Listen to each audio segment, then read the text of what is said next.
I don't care about politics. Look, I don't care about Pokemon, but that doesn't mean it won't keep on coming back. That's actually what people in power are betting on, that you'll check out, that you won't vote. And when you opt out, that's what allows other people to essentially fill that void. It allows them to do nothing about the things that you'd like to see government do. So if you really want to throw a wrench in their plans, throw them out. Vote in somebody better. Former President Barack Obama in a new video making the case against some of the excuses Americans give for not voting. Our next guest is leading the effort to mobilize Democratic voters. Chairman of the Democratic National Committee, Tom Perez, joins us now. Also with us, professor at Princeton University, Eddie Glaude Jr., and professor at the U.S. Naval War College and author of the book, The Death of Expertise, Tom Nichols is with us. Good to have you all on board. This is like really the most professors I've been surrounded this is very smart. Since I skipped out of Econ 101 at Alabama. Or debated a Nobel Prize winner in economics on Charlie Rose. Well, because I got halfway through Econ 101. Yeah. And then dropped the course. All right, Tom, let me ask you the question first. I'm hearing it. It's the word's getting around. It's disturbing a lot of Democrats. A report that over half the Hispanic voters in America say they have not been contacted by anybody about getting out and voting. One, is that true?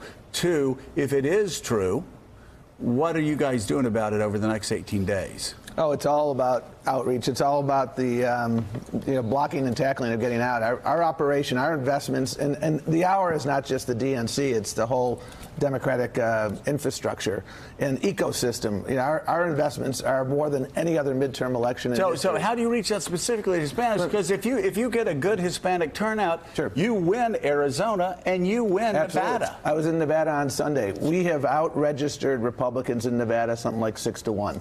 And it's Latinos, East Las Vegas, Cardenas Market, out there registering voters. In Pennsylvania and Florida, we purchased that 787 area code. Folks who had to leave the island because of the storm, they settle in Florida. We purchase we go to a vendor, give me the 787 area codes that have been pinging for at least a month. We identify hundreds of thousands of Puerto Ricans in Florida, 80,000 in Pennsylvania, and we're organizing right around them. Our organizing infrastructure is more robust than any midterm cycle.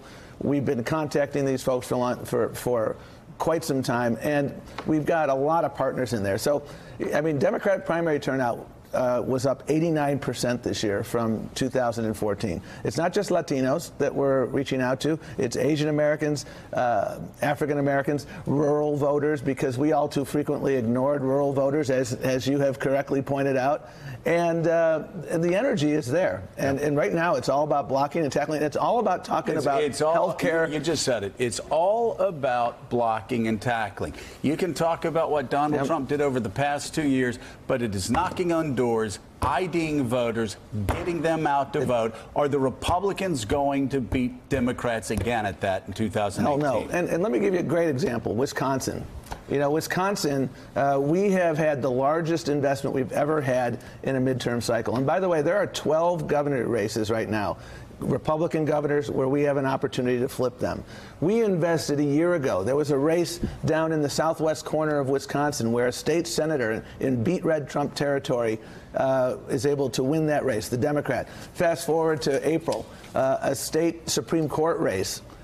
Because we had an organizing infrastructure on the ground, that Democrat wins by 11 points. Scott Walker's in trouble, and that's because we've organized early, organized everywhere, and we're fielding candidates everywhere. Yeah. In Ohio, the state legislature, every state House seat and every state Senate seat has a Democratic candidate. So, that hasn't happened before, and that gets people excited. Tom Nichols, that's why I'm optimistic. Professor Tom Nichols, let me go to you for a second. I'm wondering if your impression has been the same as mine. I'm a guy that's voted Republican my entire life. I find myself in a strange position now. How are you going to vote? Wanting Democrats to provide a check on Donald Trump over the next couple of years. But I've been extremely frustrated that after the Kavanaugh hearings, a lot of my Democratic friends are like, oh, this is so terrible. And they just seem beaten down.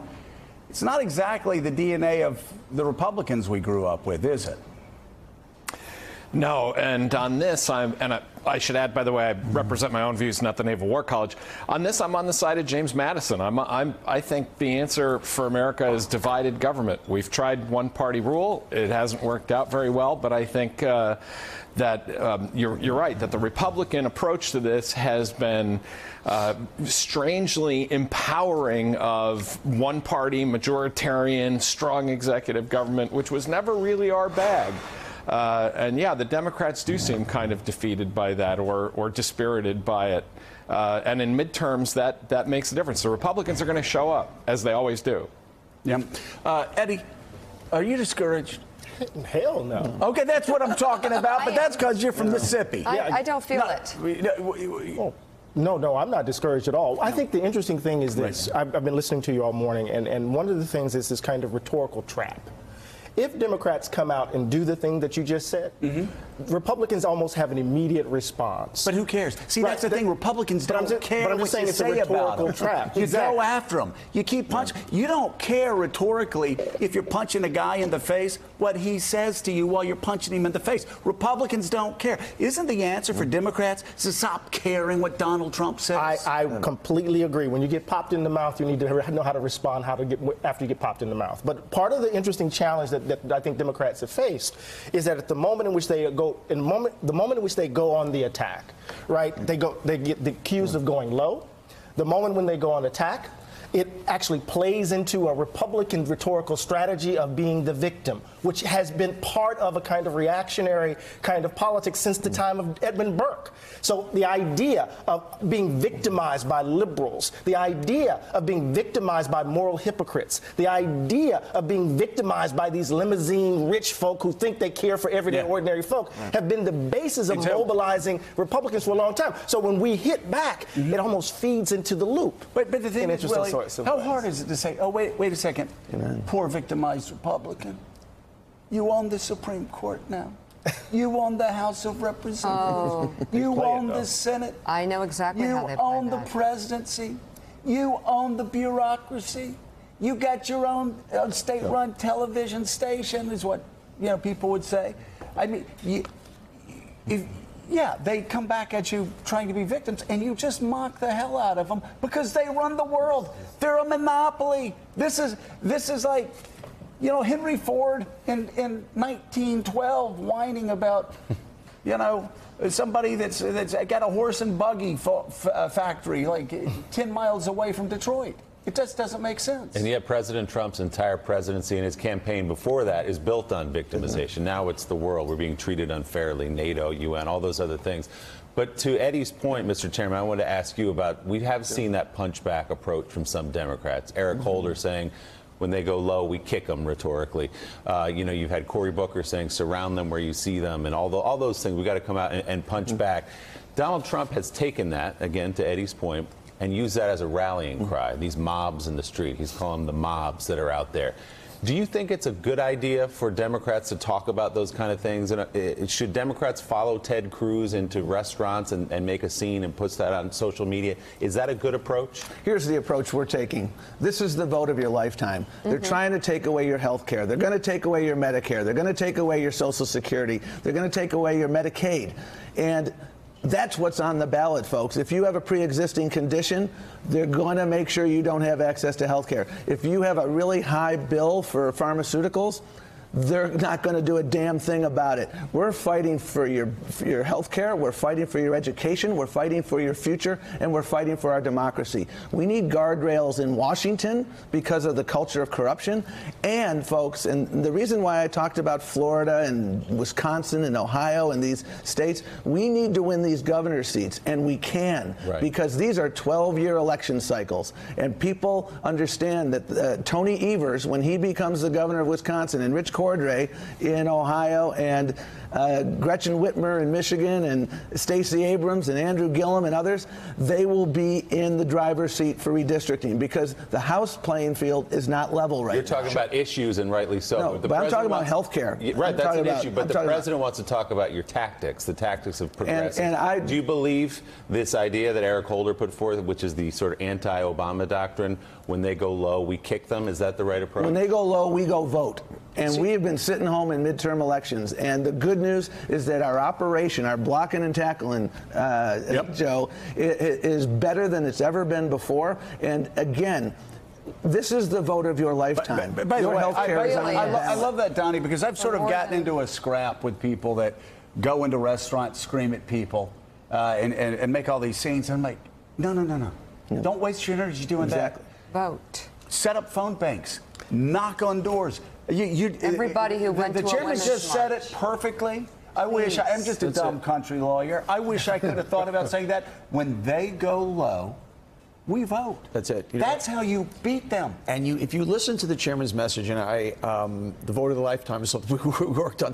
The tone of what you just said was assumptive, strong. This is it. They're taking your health care away. The rich are getting richer. This is your chance. Stand-up vote is the vote of your lifetime. And you had a strength and a presence without sounding victimized, without sounding whiny, and that both what you said and the way you said it. Chest out, strong, this counts, this matters, vote of your lifetime. They're taking health care away. Stand up, be counted. We're the good guys.